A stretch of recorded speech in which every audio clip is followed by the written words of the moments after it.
Hey everybody, how's it going? Thanks for joining me this afternoon. I am Auron. MacIntyre. Crazy weekend here. Lots of stories. Shots fired, this time not figuratively in a debate, but literally at Tim Pool and his podcast. Fire broke out on Friday night. Still getting details in. We'll talk more about this, but it is not the only incident. We've also seen other conservative commentators like Matt Walsh and Benny Johnson. They and their families have been targeted. Once again, it looks like possible political violence. Again, we're still gathering information, but I'll be talking about the implications of that. Also, today, I want to discuss the N word. We've had two stories in the last week talking about what happens when we use this word as some kind of sacred blasphemy that no one can utter without triggering violence. We have one man who was acquitted of stabbing another in Portland, Oregon, because that man eventually uttered the N word, and somehow this justifies the violence that was done to him. We'll also see a Cinnabon employee, of all people, having a rant using the N word on social media. If this sounds familiar, it echoes in many ways the Shiloh Hendricks story. In this case, however, once again, far more than what meets the eye when it comes to the viral video. We're going to get into all of those topics today. But I want to start with this attack on Tim Pool. Now, obviously, I've been on Tim Pool's show several times. I've been to the studio in question that was shot at. I've been in contact with some of the people at Tim Pool's studio. And from what I have heard, it looks like they are still trying to determine whether or not this was an attack that was designed to hurt and kill people, or if it was simply meant to scare people, create terror. Either way, what we know so far is that 3 shots were fired at Tim Pool's studio complex. They're not sure where those shots landed yet. They have not discovered necessarily all the ballistics. They are working with the police. The security team is there working with the police. But as you can see here, this was the original announcement. We've got a little more information from Tim Pool about the type of attacks that are going on. Now, if you're familiar with kind of the ongoing struggle that Tim and others have dealt with over the last few years, Tim Pool has, of course, been swatted many times. This practice of calling the SWAT team and attempting to get someone hurt, saying that there's something going on. They need to go in guns blazing, hoping that someone is hurt or killed in the commotion. Obviously, at this point, the police know what's going on with Tim Pool in that area, but since that was unable to drive him away from continuing his show, it looks like we have seen a escalation to direct physical violence. Now, luckily, so far, no one was hurt, but obviously that may not have been the intention when you fire a shot like that. And from what we've heard from Tim Pool and his team, it looks like the shot was fired late Friday, perhaps around 1-ish in the morning. When those shots are fired, it looks like someone drove slowly up to the studio complex and opened fire. Now, very strangely, a lot of people are questioning this. It's very odd. It's really important to several different groups, I guess, that people don't receive threats of violence or acts of violence. For some reason, both on the kind of mainstream conservative set and weirdly in some dissident sets, I guess because Tim Pool is not radical enough for them, there has to be this idea that no one would do violence or it's all being overblown for drama.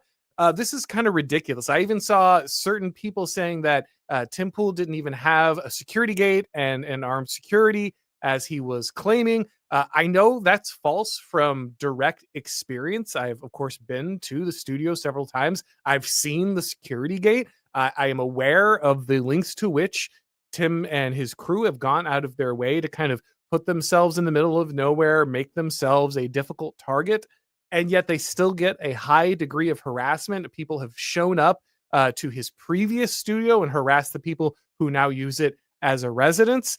He now has people showing up to the current studio, and Tim has announced at this point that it may be impossible for him to continue the show for a couple of reasons. One, Tim has a new family.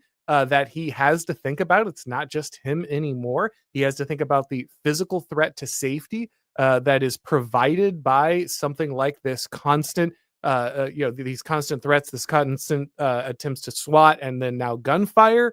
He also has to worry about the price of security. Maintaining a constant security detail is extremely expensive, especially when it goes mobile. It's one thing when you can kind of set up your own house, you have the cameras, you have the gates, you have the armed guys there.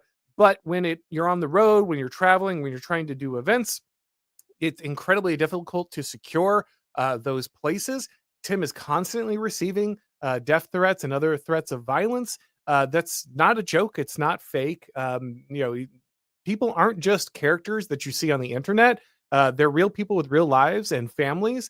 And so when Tim is saying, "Hey, I don't know if I can continue to do this job," not because I'm even necessarily worried for my own safety, but as a father, I have a duty to protect my family, my crew. He's in a scenario where apparently he has lost the ability to even work with like basic construction contractors in the area because people are so hostile to conservatives that they will ultimately threaten to never do business again with that vendor if they've also done construction work for Tim Pool. And so we're coming to this point where leftist violence is crippling the ability of people to work in conservative media at all. And of course, this isn't just poor conservative media guys.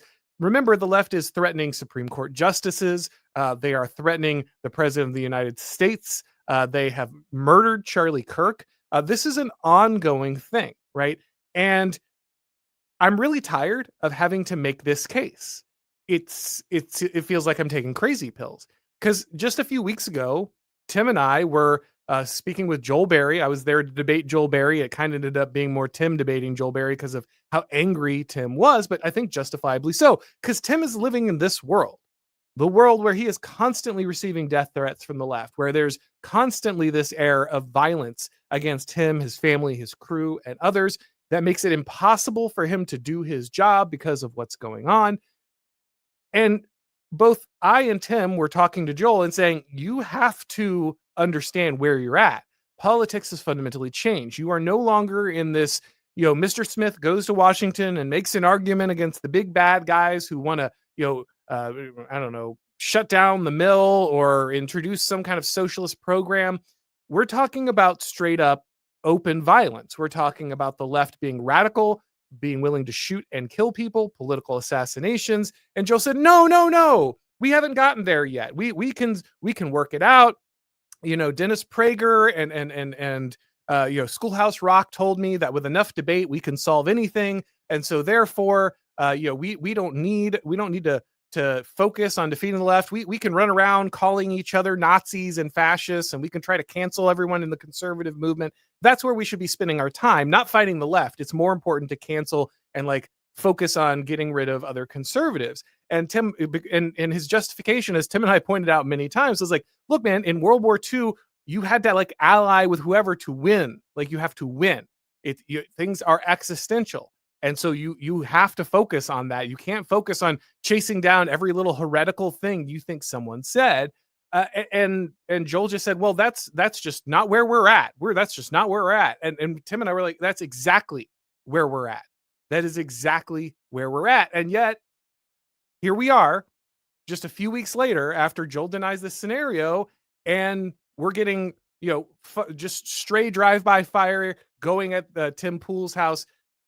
And again, that's not the only issue. So let's also take a look at the other threats that conservative media figures have received. We have Benny Johnson here saying, this man showed up at my home where my wife and children live. He was ranting about me and went door to door in my neighborhood trying to find me, terrifying my neighbors. We believe he was armed and fled before the cops arrived. He then explicitly and publicly threatened the lives of Matt Walsh and his wife and children. He recently showed up at Cat Turd's home, ranting and raving about me and Matt Walsh and Laura Loomer. Thank you to the FBI and DOJ for investigating these threats and swiftly arresting him. He was clearly spiraling in a dangerous way. So you can see here, this guy is going after a whole swath of conservative influencers. He's going after Matt Walsh. He's going after Benny Johnson. He's going after Cat Turd. He's going after all of these people. He's threatening their lives. He's showing up to their home. You see Matt Walsh confirming, yes, this guy made very graphic, violent threats against my children and my wife. I repost them here. Others have. We got a lot of threats, but this was different. It's getting bad out there. People are becoming completely unhinged. It will only get worse from here. Now, I want to cover a few things because when this happened to people like Nick Fuentes, people ended up saying, oh, well, he's a bad guy and his followers are crazy and that's why it happened. And feel however you want about Nick Fuentes.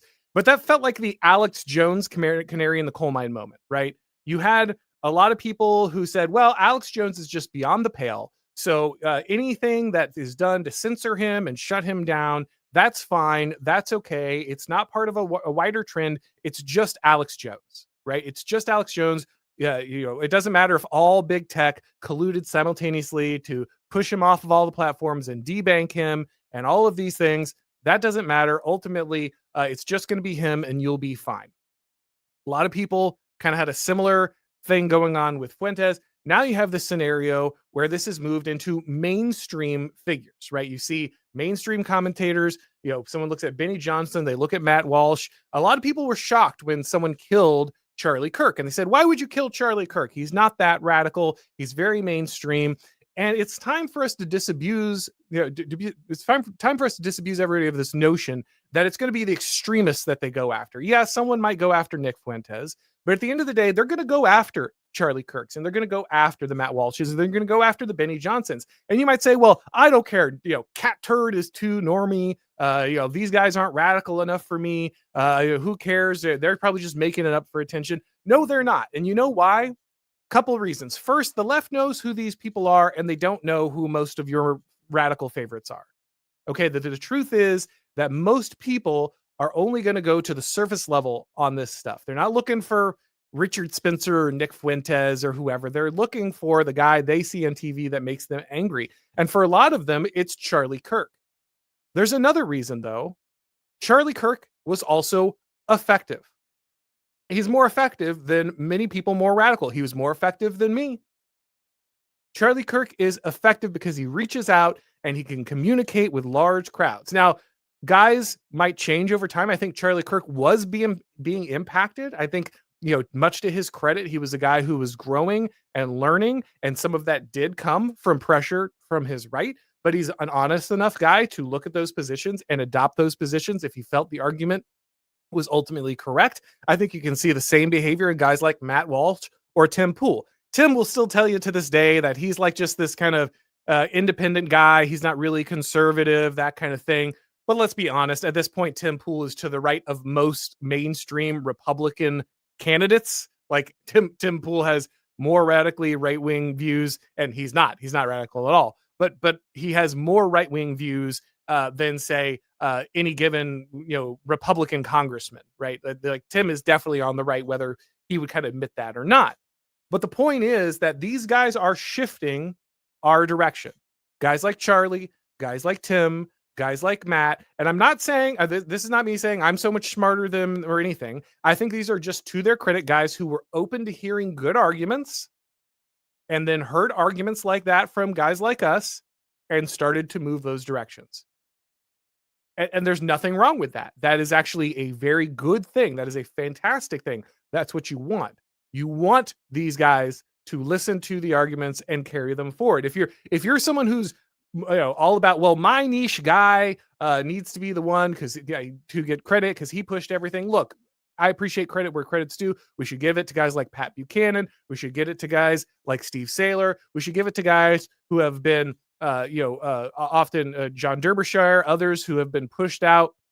Ultimately, Paul Gottfried, guys like this. I'm big on giving credit where it's due. But at the end of the day, if you talk to a guy like Paul Gottfried, while I'm sure he'd love credit, what he wants more is to win. And winning happens when mainstream guys pick up your talking points.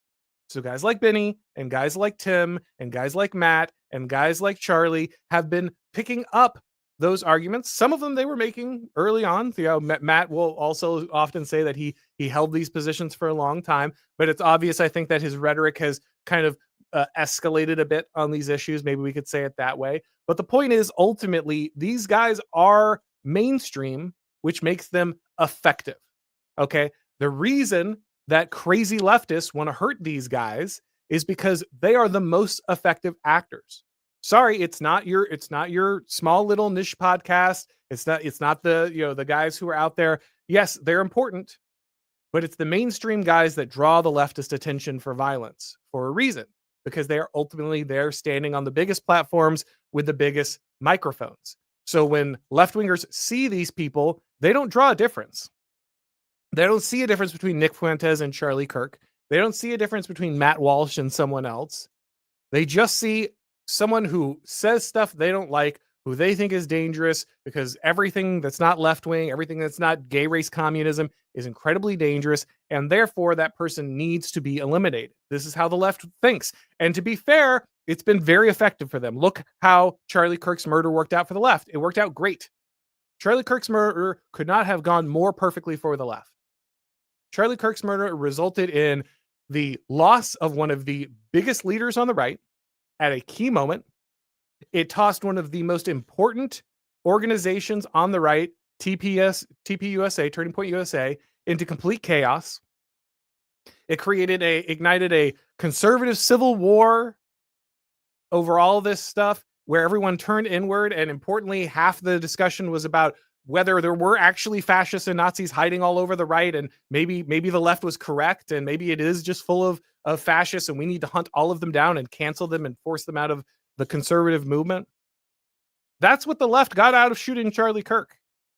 Charlie Kirk's assassination might have been one of the most effective political assassinations in American history. And I say that because it's terrible. That's the lesson that we are teaching the left right now. That is a lesson that, frankly, the Trump administration is teaching the left right now. How many months has it been since Charlie Kirk died? How many Antifa cells did we roll up? We've declared them a domestic terror organization. We've declared them a foreign terror organization. So what now? Like, I get it takes time, but we're kind of at the point where you've had time. Sorry, like at some point results matter.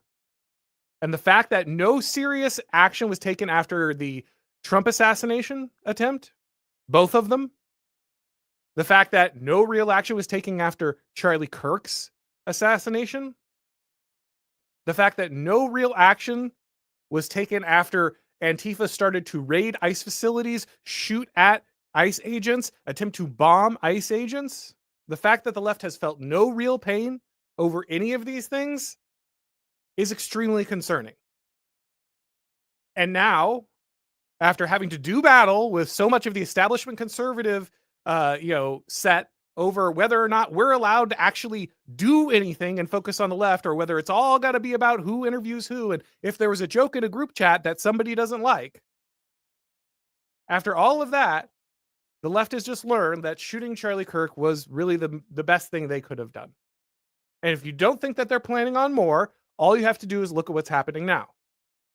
Tim Pool being shot at, Matt Walsh and his family being threatened, guys showing up to Benny Johnson's door, Cat Turd's door. Again, you don't have to like any of these guys. You don't have to think any of these guys are particularly effective. But the fact that there is no action on these issues is horrifying. And I'm sorry, running around after the fact and whacking a nail after these guys have threatened or shot at people is not sufficient. We need proactive measures. We know that the left is out there radicalizing people. Now, right now, we don't have information on the shooting at Tim Pool. Obviously, they're still trying to figure out who even fired off the rounds. So do I have hard evidence that it's some Antifa soldier? No, of course not. Do we know if this guy, it seems like pretty obviously this guy who was chasing down Matt Walsh and Benny Johnson had some pretty radically left-wing views. His choice of targets makes it pretty clear who he was targeting here, right? Unless we find out that he had an equal number of leftist commentators he was chasing down.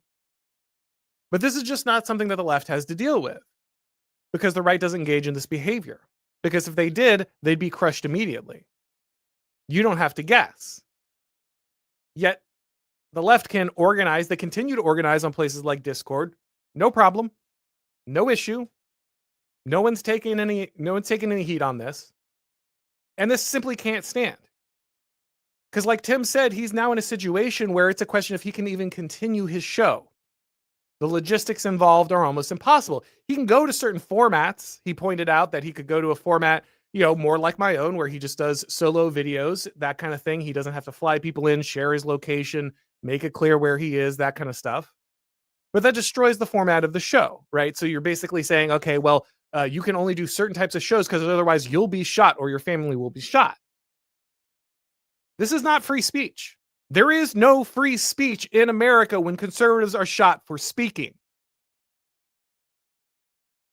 There is no free speech in the United States when anyone on the right at any time can catch a bullet from the left for speaking.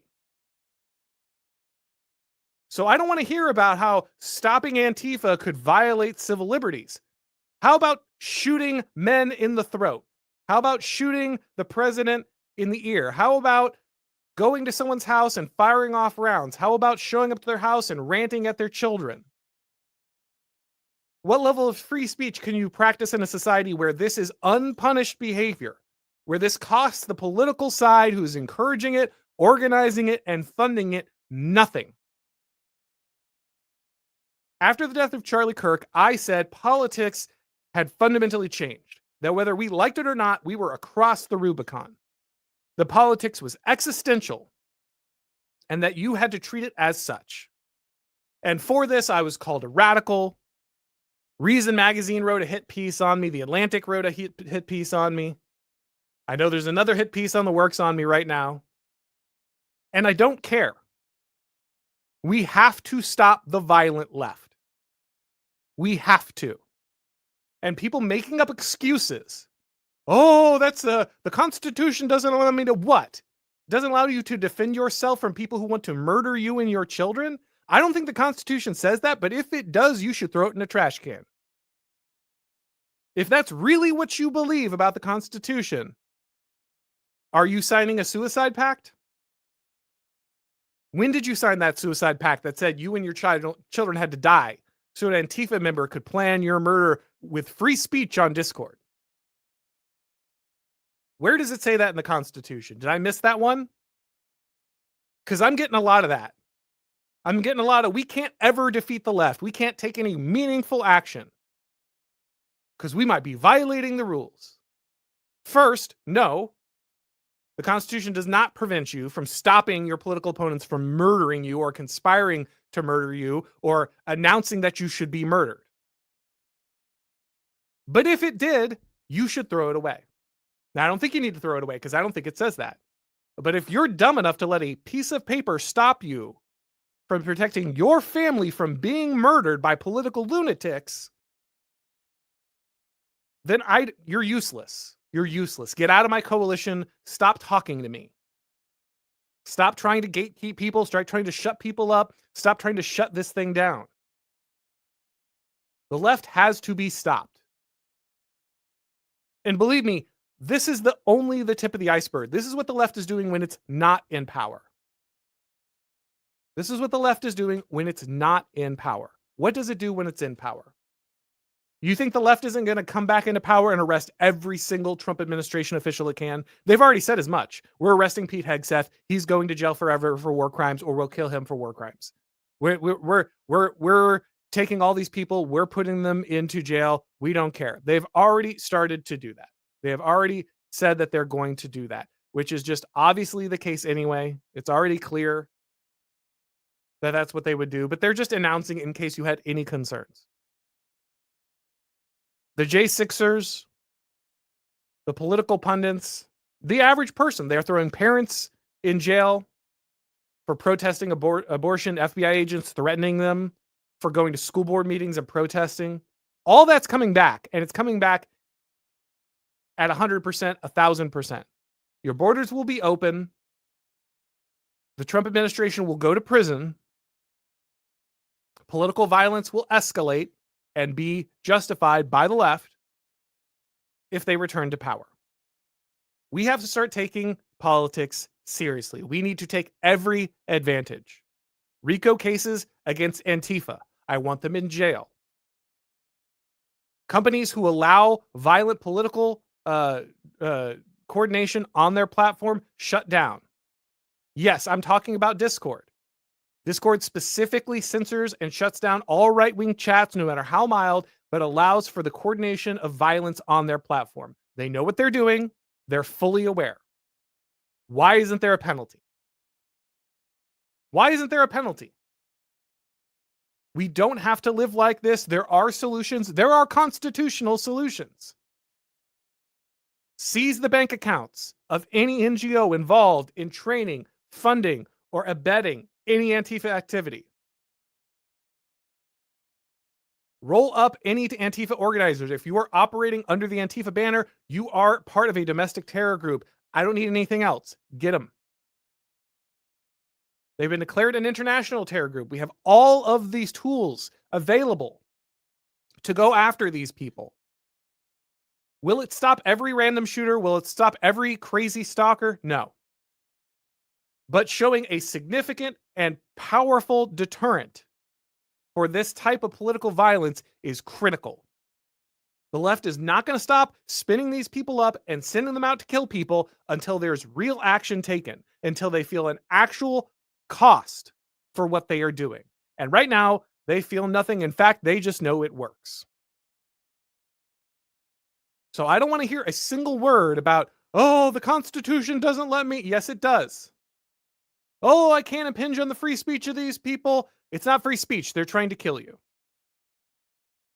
I'm sorry. You have to get serious. This is not patty cake. This is not a child's game anymore. This is not debate club. That version of politics is over. If you ever thought it existed, it's gone now. And if you ever want it back, if you ever want to restore order to the point where you can have that type of politics again, you better get serious now. Because the left is only going to get more violent. This is only going to escalate.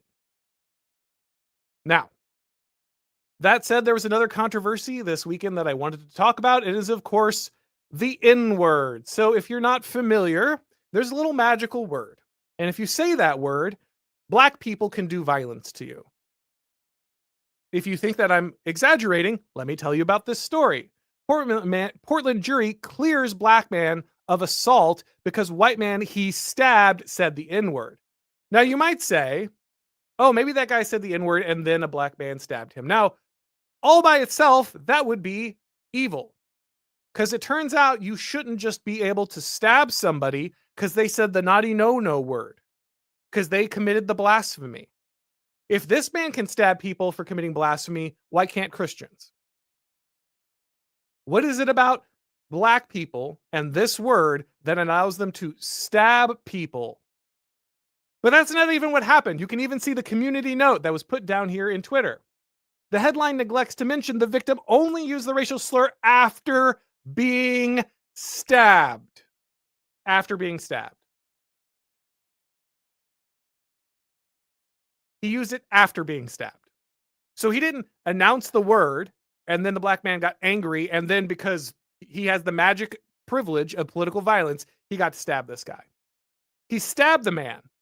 And as this man is bleeding and in pain from being stabbed, he blurts out a racial slur. Now, maybe you're a man of incredible emotional continence, incredible control. And even in the middle of a crime perpetrated by a random man of a specific race, even in that moment, as you bled out, you would never utter the no word because the regime has told you that this is worth more than your life. But I don't know. It seems like the average guy could, in a fit of rage, justifiably utter a word that he otherwise would not utter. Like maybe it's in his back pocket and he never takes it out. But in this one instance, where a man's knife is plunged into him, the word escapes his lips. Does that retroactively mean that the stabbing is justified? Because in America, apparently it does. In Portland, apparently it does. Jury can nullify the law and give this black man a privilege of stabbing whoever he wants as long as that guy says the no word after he gets stabbed. Curtis Yarvin made an interesting comparison in his original blog.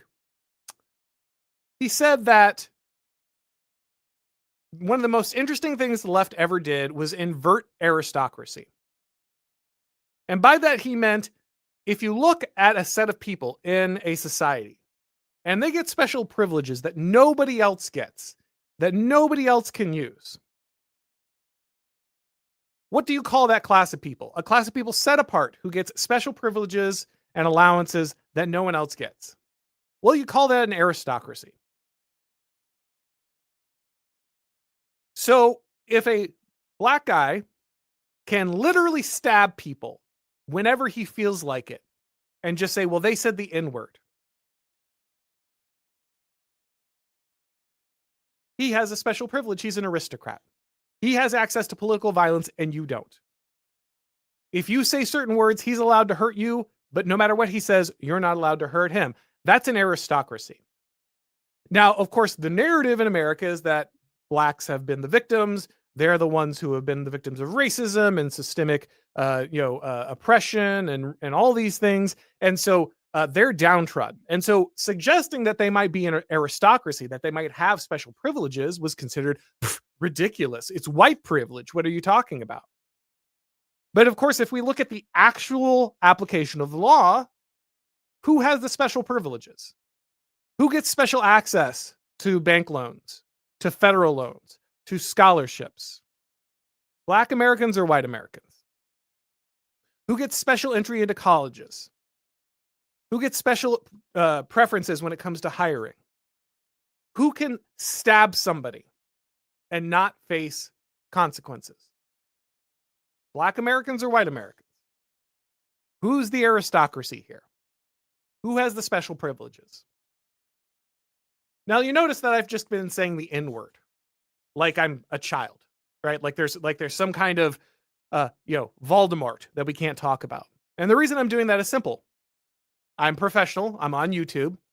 And if I say the real word, even if I'm decrying the word, then I'm losing my job. This channel's getting shut down. It's over, right? It's a complete catastrophe. In fact, this word is so powerful that even Tucker Carlson was in the UK mocking Piers Morgan. And he said, and sadly, I can't say these words because of YouTube, but you didn't say the F word for gays because you're scared about your government arresting you. And you won't say the R word to insult someone who's being an idiot because you're worried about your government arresting you. And of course, Tucker was right. And he said both of those words multiple times because he knows the taboo won't touch him because he's an American citizen and the UK is not going to arrest him the same way that they will arrest a UK citizen for using that language. But there was one word that Tucker would not use, the N-word. Because he knows that no matter how powerful he is, no matter how above cancellation he appears, and no matter how much he's mocking the British for not being able to say basic words for fear of their own government, Tucker knows that at the end of the day, that's actually true in America. And the one word that's true of is the N-word. Now, I don't think you should run around yelling racial slurs at people. I don't think ethnic hatred is generally a good thing to involve yourself in. But if someone stabs you and you yell out an insult, well, man, if there's one time that we kind of let that taboo slide, I feel like that's the one. Not only do we let that taboo slide, we let slide instead the actual assault, the actual stabbing. This guy gets off from the stabbing because the word was uttered. We can't live like this. We cannot live like this. This double standard is absolutely insane. We make fun of the UK for two-tier policing. What is this? Black man goes free because white man says N-word after being stabbed by the black man. Let's do a little experiment. Cracker, whitey. Am I going to get canceled for any of those? White trash. Is YouTube even going to bother to demonetize or censor me? Am I going to lose a platform? No, of course not. But I can't say the N-word, and we all know why. You can say literally any racial slur you want about white people and face zero consequences. No censorship, no job loss. You're going to get invited to do interviews on every Con Inc. podcast the next day, and no one will care. But if you say this word, career's over, everything's over, you're toast, life is ruined. I mean, think of the Papa John's guy, right? Like the owner of Papa John's, if I remember correctly, he lost his job, his seat of his own company he founded. Why? Because he said the N-word. Because he insulted someone? No, because he said this is a bad word we shouldn't say in a board meeting.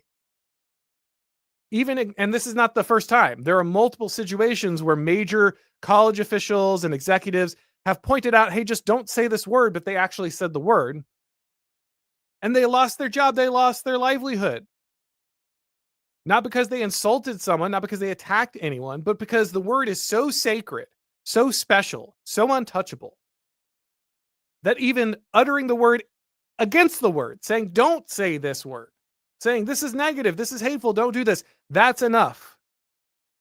That's enough to get you destroyed. This is insane. This is insane. We cannot continue in this manner. And in case you need additional evidence of this, let's talk about the Cinnabon girl. So there's this woman working at the Cinnabon, and let me see. I have to be careful with this video. Hold on. I'm gonna restart that one. So this is just absolutely insane. This woman. Sexualizing your. Let me start this video. So this woman went viral. Okay, she's working at this Cinnabon in Wisconsin. And the video that everyone saw was her yelling the N-word multiple times at these people who are filming her. She says, I'm a racist and you're an N-word, right? Goes off. At first, it looks terrible. Again, very reminiscent of the Shiloh Hendricks scenario where they start showing this white woman and she's got the baby and she's just yelling these racial epithets at people, right? She must be this horrible racist, everything. What we find out is actually Shiloh Hendricks was specifically harassed. She was followed. She was taped by some guy who apparently just hangs out at parks, despite having I think he had, if I remember correctly, some kind of conviction or some kind of pending charge for sexual crimes, that kind of thing. And it turns out one had been stealing. Some people said it was a 5-year-old. Others were saying it was older as 10 or 12. But there was a black child stealing stuff out of her purse. And after multiple times of telling him to stop, she ends up dropping the N-bomb. Now, again, maybe she shouldn't have done that, right?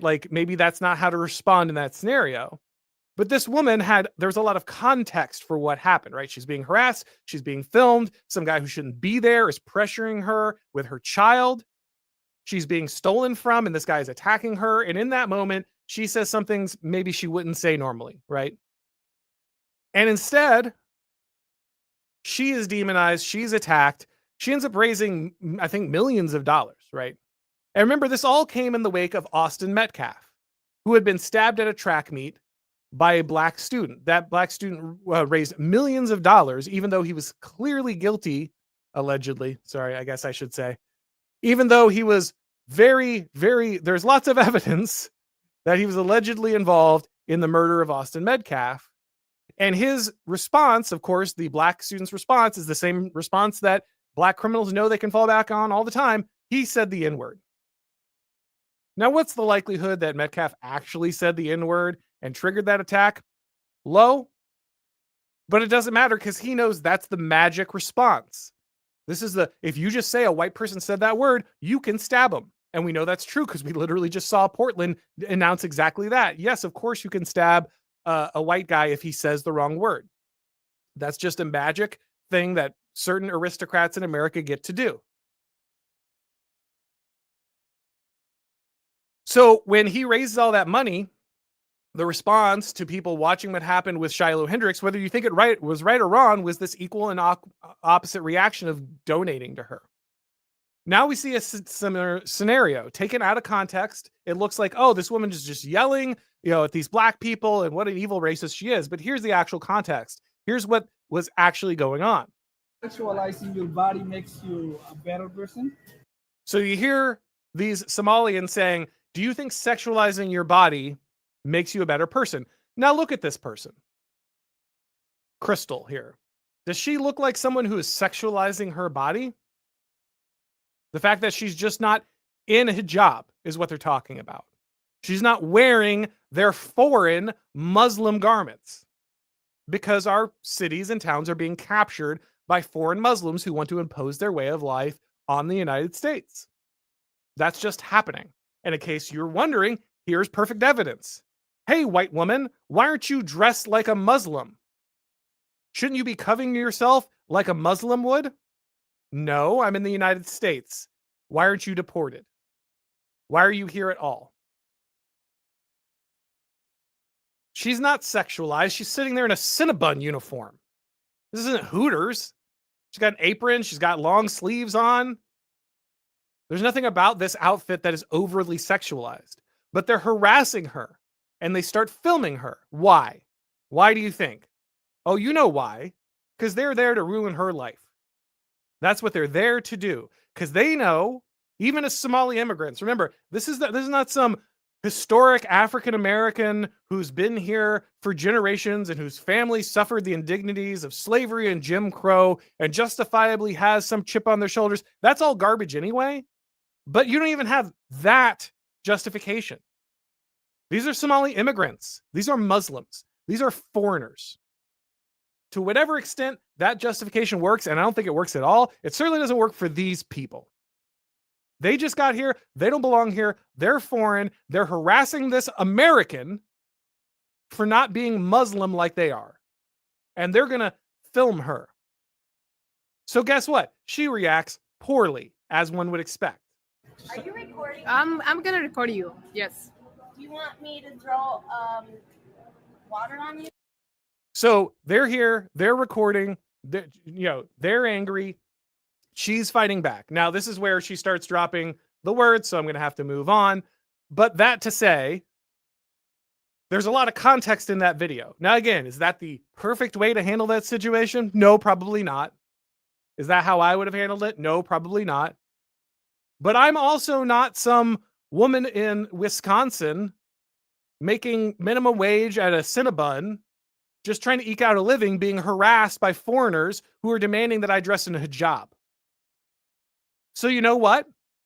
I'm going to give her the benefit of the doubt. Having just watched a man get let off for stabbing another person because they said the N-word after they were stabbed, you know what? I'm going to give her the benefit of the doubt because she doesn't know what those people are going to do. Are they going to hop over that table and attack her? They could. It's not like it's insane. It's not like it hasn't happened. This year alone, we've had multiple people stabbed and lit on fire in subways and trains by illegal immigrants. We had a legal refugee from Ukraine stabbed in the throat by a repeat offender who was let out of prison just because he was black. This can't continue. This can't continue. You can't look across the pond at a place like the UK, which is admittedly insane right now, and say, how could you guys let this happen and then let this happen here? We cannot continue this way. Whether it's illegal immigrants, illegal immigrants, or just radicalized leftists, there is a normalization of violence across the United States right now. And it's all going one way.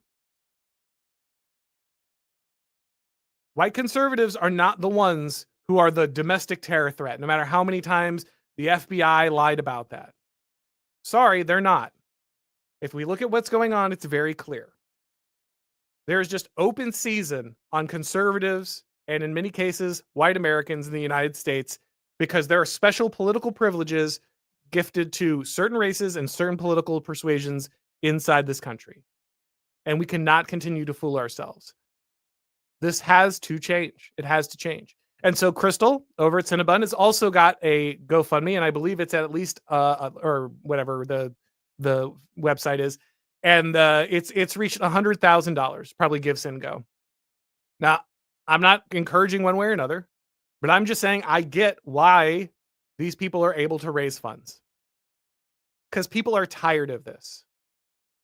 There have been multiple instances where white women have been intimidated by black men who are obviously implying violence towards them, and they lose their jobs. You remember the woman who was walking her dog and some guy accused her of racism and ruined her life until we found out that actually he was harassing her the entire time, filming her, trying to get her, trying to provoke her. Remember the pregnant nurse who was trying to get rent a bicycle and got threatened by black guys who wanted the bicycle more, and she lost her job because they threatened her? This is what it means to be an American at this point. Do we really want to continue to live this way? Is this how we want our children, our grandchildren, our wives, our daughters? Is this how we want them to have to live? We can't. We can't do this. There has to be radical change. We need to see radical action from the Trump administration when it comes to the violent left. We need to see a crackdown on cases like this one in Portland. We need to see a stiffer spine when it comes to the levels of harassment. Again, I don't think you should be running around yelling hateful slurs at people. But if someone stabs you, or someone is coming up to film you and harass you sexually, saying you're not wearing a hijab, my biggest concern is not that you eventually said a bad no-no word. I want the Somalians in that video deported immediately. I want the man who was let off for stabbing someone because he said the N-word after he was stabbed. I want any and all possible charges applied to him across the board. He should be as famous as the guy who what was I'm trying to remember the kid's name who he was the drum was being beat in his face and he smiled. Nick I think Sandman or something like that. Sadman, something like that. Like the fact that the people who are harassing those people are not as famous as the people who were harassed and canceled is insane. Why don't we know the name of all these people? Why are they employable anywhere? I mean, to some extent, cancellation doesn't work against them because they have no lives, no job. They're usually losers. But still, there should be some kind of equal and opposite reaction at the end of the day for some of this stuff. And the fact that we're not seeing it is very concerning. There have to be consequences. There have to be consequences. And I want those consequences to be legal and orderly. I don't want there to have to be vigilantism. But if you don't stop this stuff, there will be. And at some point, it's justified. Again, I don't want that. I want orderly justice applied by the state. But if the Trump administration won't do it, if the Portland police won't do it, if Minnesota police won't do it, Wisconsin police won't do it, then eventually people are going to take it into their own hands. Again, I don't want that. I'm not calling for it. I'm warning against it. What I'm telling you is if you don't get serious, this will get worse. And I know, not the first time I've said it, not the first time Tim Pool has said it. Ooh, Civil War rhetoric. Nothing ever happens. Yeah, I'm done with another nothing ever happens bros. Because that's just black pill.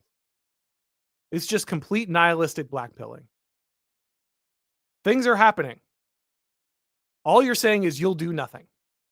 All you're saying is I can't be bothered to try. I can't be bothered to encourage my government officials to do law and order. I can't bother to organize my community. I can't be bothered to push for justice. Nothing ever happens is just cope for you being lazy, for you being scared. I get it. Like things aren't getting any easier for people out there with this stuff. But it's certainly not going to get easier if everyone remains silent and everyone remains scared. All right, guys, I'm going to move to the questions of the people here real quick. Latrina Biddett says, IRS enforcer says, conservatives are the 25-year-old schlubby dude hiding at home complaining he can't get a date. If we don't want to get off our butts and organize, do something every week, it's over. Where is our No King's Day? Again, I don't think you need to have street protests all the time. I don't think that's particularly effective. I do, however, think that we should be organizing. I absolutely agree. You should be joining organizations. You should be joining fraternal organizations. You should be joining church organizations, men's groups. If you can't find them, make them. Okay. Old Glory Club is there for you. If you need to plug into a larger organization, talk to people in your community, build things around your church. Have contacts in your phone. Train, go to the range together, do community projects, build those bridges. You don't have to go out and do something stupid. Build real community. And then when something happens, guess what?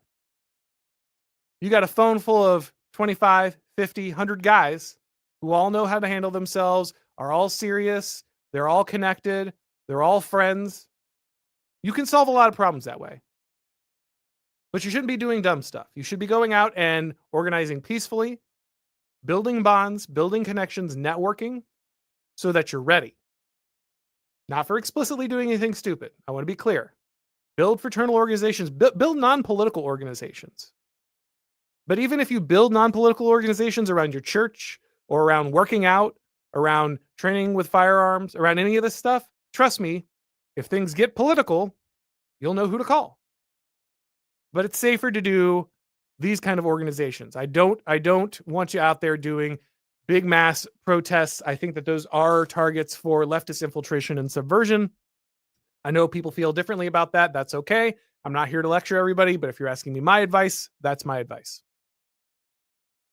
Bram Zingel says the Constitution is the white man's ghost stance. Yep, I think that's probably one of the most powerful points that Dave the Distributist has ever made, so much so that I included it in my book, The Total State. Truddle says, so if politics is existential or glorified pro wrestling, starting to get annoyed at claims of the latter, same neutralizing effect as the center right. Well, of course, you have to remember it's both, right? There's the game. I think Curvis Yarvin, if I remember his diagram of kind of the cathedral and the wider apparatus of the regime, included the game. And the game is all the joke political stuff that is happening on the side, right? Does it really matter if we increase the marginal tax rate? Are we really in a life and death struggle between individualism and collectivism? No, it's all rhetorical mumbo jumbo. But there are real politics happening. There are real existential politics happening behind the scene. And this is the whole point, right? Liberalism obscures these real battles. And it pushes everything off to the side. So all you see is the game. All you see is the pro wrestling. So I think you can actually say politics is both pro wrestling and existential, but you need to qualify that. There is a fake politics happening on the veneer of America, and then there are the real politics happening underneath. So I don't think it's so easy to necessarily say it's neither or both of these things, but I think you need to be able to give a little bit of nuance there. Let's see. I don't know how to pronounce that. Bominel Igloo, maybe. Man Igloo. There you go. Tim Pool spent years calling regular people cowards who didn't put their lives and livelihoods on the line. Now he's talking about stopping his show. Again, I don't know everything Tim said. Maybe that has been the case. That's possible. I don't blame average people for not wanting to get involved. I get that. Most people just want to grill, man. Most people don't want to put their lives in danger. They don't want to put their kids in danger. They don't want to put their families in danger. I totally understand that. I really am not going to bag on anyone for that. But, it's kind of the Lord of the Rings meme, right? War is upon you, whether you'd wish it or not. Like, you are here. So whether Tim was right or wrong at that time, Tim is right now, okay? And it's not just about, being scared or something or livelihood on the line. I mean, I don't think Tim can continue to operate the show with that budget for security and everything else. I don't know. Like, I don't have an internal look at the books, but those are his claims. Maybe you think he's lying. Weird for him to lie about that. I think we should take these things seriously. I think we should stop disregarding leftist threats because it makes us feel good about slamming some commentator. Like, I don't care if you like Tim Pool or not. The guy should be able to speak without being threatened or killed. And if you can't agree with that, or you think it's more important to point out the fact that at some point you disagree with the guy, I don't know. Like, I get it. If he was a hypocrite, he's a hypocrite. I don't know enough to say yes or no, but I think at this point we should probably focus on the leftist violence. Sean Wineland says, I'm mad as hell and I'm not going to take this anymore. Yes. What is that? Was that Network was the movie? But yeah, classic. Manayud says, one cannot dance around the Rubicon. One must boldly cross and conquer or turn back in shameful chains and forgotten by history. Politics is not a game. Know what time it is. Yeah, I don't think I can really provide any commentary on that. That's just obviously correct. So, yeah.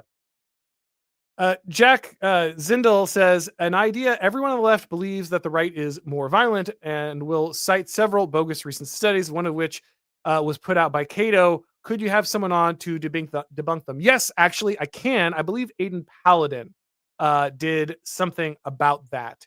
So I will reach out and contact her. I'm pretty sure she has an episode going through all of the details. So I'll reach out and see if I can make that show happen. Thank you. That's a good suggestion.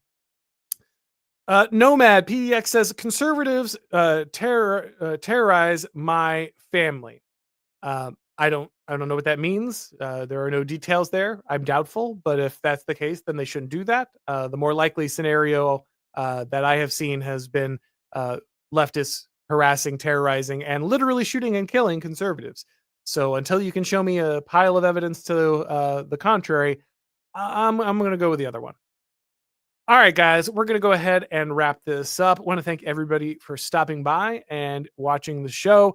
If it's your first time here, of course, you need to click subscribe on YouTube, the bell, notifications, all that stuff, so you know when we go live. If you'd like to get these broadcasts as podcasts, then subscribe to the podcast on your favorite podcast platform. And when you do, leave a rating or review. It really helps with the algorithm magic. Thanks, everybody, for watching. And as always, I will talk to you next time.